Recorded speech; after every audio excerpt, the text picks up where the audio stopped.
Part C, Directions. This part of the test consists of several talks, each given by a single speaker. After each of these talks, there are a number of questions. You will hear each talk and question only once, and the questions are not written out.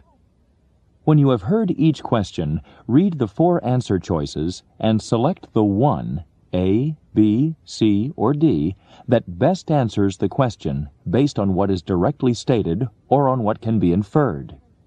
Then fill in the space on your answer sheet that matches the letter of the answer that you have selected. Here is an example. You will hear, Students, this evening we'll have a chance to observe a phenomenon that we've discussed several times in class. Tonight, there will be a lunar eclipse. As we've said, when an eclipse of the moon occurs, the Earth passes between the sun and the moon. Therefore, the shadow of the Earth moves across the surface of the moon and obscures it.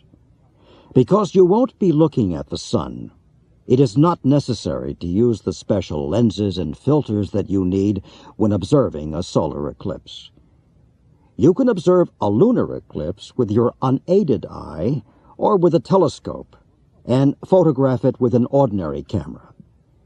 So if the weather's not cloudy tonight, go out and take a look at this eclipse of the moon. I'm sure you'll find it interesting. Now, here is a sample question. You will hear, in what course is this lecture probably being given? You will read, A, Philosophy, B, Meteorology, C, Astronomy, D, Photography. The lecture concerns a lunar eclipse, a topic that would typically be discussed in an astronomy class. The choice that best answers the question, in what course is this lecture probably being given, is C, Astronomy.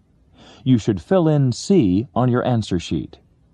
Here is another sample question. You will hear, according to the speaker, which of the following occurs during a lunar eclipse? You will read, A, the Earth's shadow moves across the moon.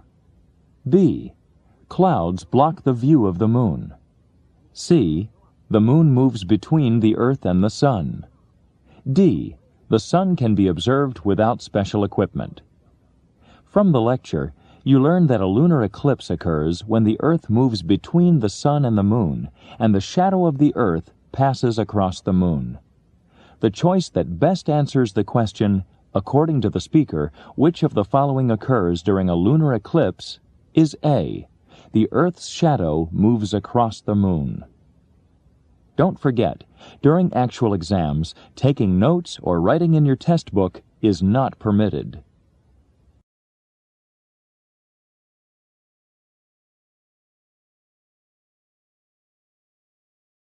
Questions 38 to 41. Listen to a part of a talk about a type of dance. Good afternoon.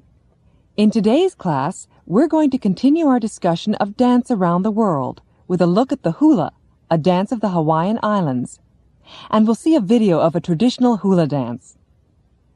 Today, when we hear the word hula, most of us think of women in grass skirts, swaying to ukulele music while tourists take pictures. The traditional version, though, is quite different from the dance as it is performed today. The traditional hula was danced by both men and women who had been trained at special schools. It was accompanied by rhythmic chanting. The chants and the dances were originally performed to honor the gods, promote fertility, or praise great Hawaiian leaders. The traditional hula was banned by missionaries from New England around 1820, and the hula dance itself survived only in a radically different form. The performance you'll see on the screen this afternoon, though, is as much like the original dance as possible. Even the costumes the dancers are wearing are authentic. Now let's turn down the lights and watch. Number 38. Who is the audience for this lecture?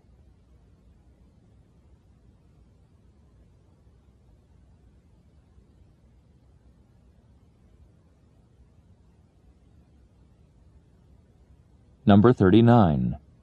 What can be inferred about the dance that the audience will see?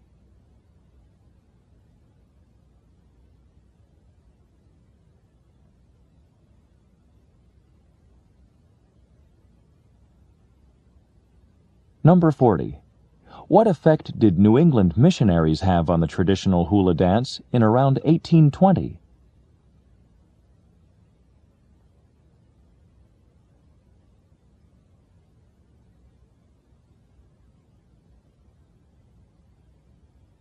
Number 41. What will the audience for this talk do next?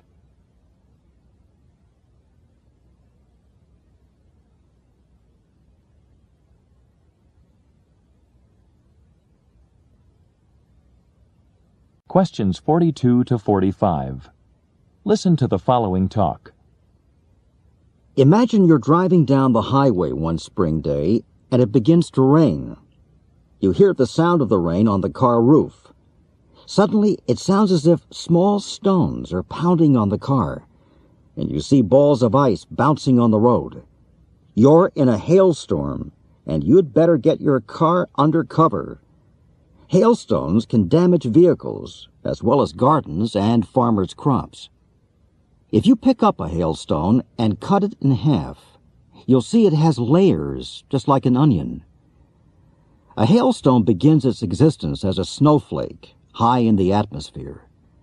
The snowflake comes in contact with what is called supercooled water, water that exists at temperatures below freezing, but is still in liquid form. This water forms a coating of ice around the snowflake, and it becomes a hailstone. As the hailstone falls, the layers of ice build up. Air currents may lift the hailstone back into the supercooled water many times, and more layers of ice form until the air currents can no longer hold it up. Then it falls to earth. Hailstorms occur most often in the spring. Some hailstones are as big as baseballs and may weigh over a pound. Number 42. What is the main purpose of this lecture?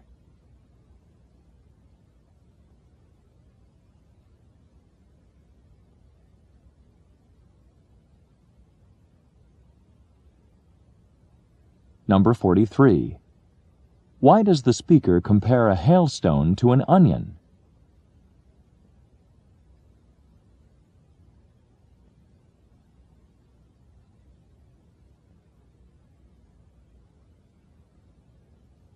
Number 44. According to the speaker, how does a hailstone begin its existence?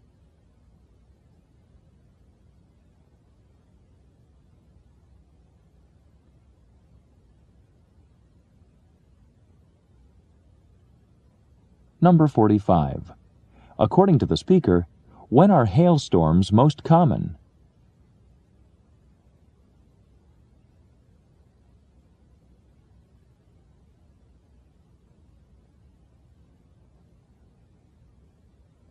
Questions 46 to 50.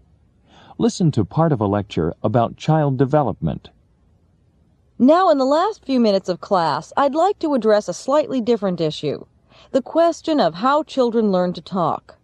Learning to speak their own language is one of children's greatest accomplishments, yet it is a somewhat mysterious process. Children first begin to make language-like noises when they are between 2 and 4 months old. These noises generally begin with the letters G and K because these sounds, goo and coo, are the easiest sounds for infant mouths to make. Between 4 months and 8 months, infants begin to babble meaningless syllables. Most common are those beginning with P, B, D, M, or N sounds, followed by a vowel sound. Parents sometimes misinterpret these as actual words, such as mama or dada. Between 6 months and a year, babies say their first true words. Vocabulary grows slowly at first, usually only a few words a month. But once a child has learned about 50 words, generally at around 18 months, the pace picks up rapidly. At first, children say single words. Then they begin forming 2-word combinations. All gone, more milk, see doggy. Children's 2-word combinations are so similar the world over that they read like translations of one another. Between the age of 2 and 3, children can form complete sentences, and have mastered the basics of grammar. Can you believe it? A 2.5-year-old toddler is a grammatical genius, and all without studying a single rule. Typically, 4-year-olds know some 15,000 words and can form very sophisticated sentences. Even their mistakes are very logical. I saw 2 mans. Or, we goed to Grandma's house. So, how does this all happen? Well, there are several conflicting theories about language acquisition, but unfortunately, there just isn't time to discuss them today. So we'll take them up in Wednesday's class.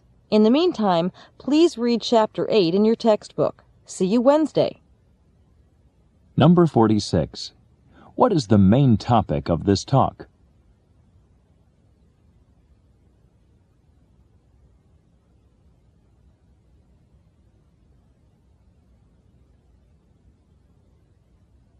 Number 47. Which of the following sounds would a 2-month-old baby be most likely to produce?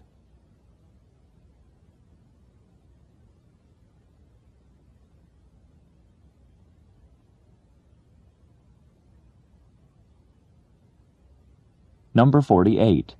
At what age do most children begin to master the basics of grammar?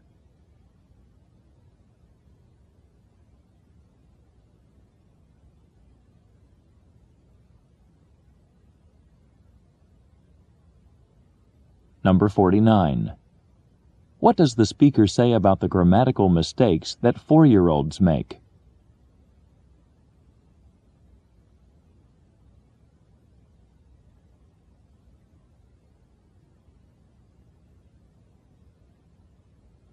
Number 50. Why does the speaker not discuss the theories about how children acquire language?